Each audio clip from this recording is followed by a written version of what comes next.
So here's my final gold room, my Rube Goldberg machine. So some of the mistakes that I made here. Let me show you the full thing first. So the goal was to get this car into that box, and basically the title of my Rube Goldberg was toy box. This is a shoe box, but you know, you get it. So one of the mistakes that I made initially was try to start off with one of the smaller cars up here on this ramp, which didn't go so well because didn't have enough momentum. So when it hit the bigger car for the collision part, this car wouldn't go fast enough to, or basically it like barely moved at all. So it didn't really help in making any progress.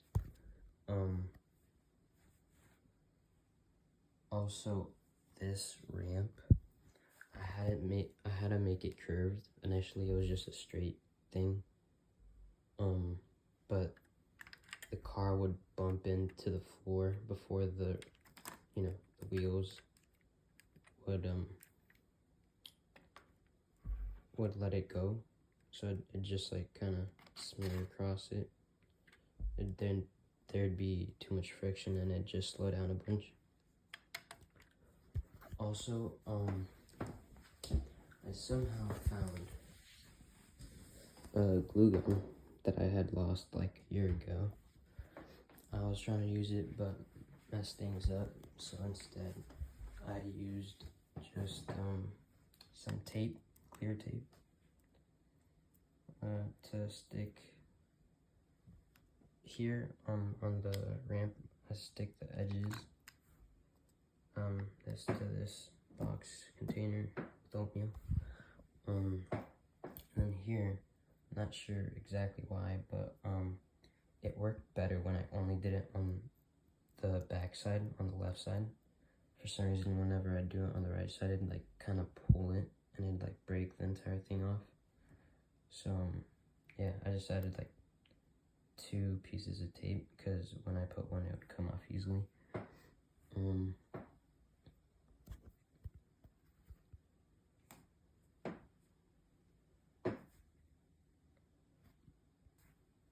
Also, when I initially did this, I was, just doing it with the ramp.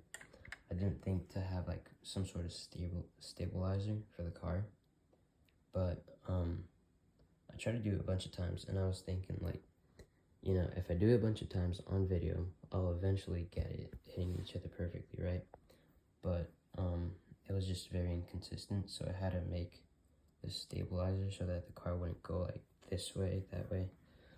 And it worked out pretty well. The first few times that I tried to use this, I think the tape that I initially put in front, which I took out later on, it was kind of slowing the car down. I'm not sure what the logic is behind that, but it just was. So I took that off and it went way faster.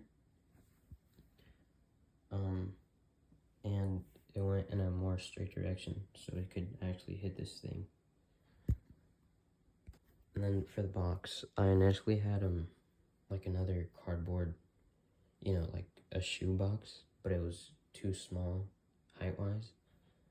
And then I decided to use aluminum foil because mostly because the shoebox was like too light, so it'd keep on moving away on the edge, and the aluminum foil was like heavy enough to not move without me worrying about anything. But that was also too small, so I just decided to grab this big thing. It worked out pretty well, gave it enough speed to make progress. And another thing, when I finally got it to get in the box, the 2 collisions into the box, it actually bounced off because I had it all the way to the ground, and I didn't think it would bounce off because it was like, it was like heavy, not light at all. I mean, kind of light, but I didn't expect any bounce. I thought it'd just like fall and stop completely, But no, it somehow bounced out the box, so I decided to make the height a little bit higher so that it wouldn't bounce, or it'd be less likely to bounce, and it didn't bounce at all.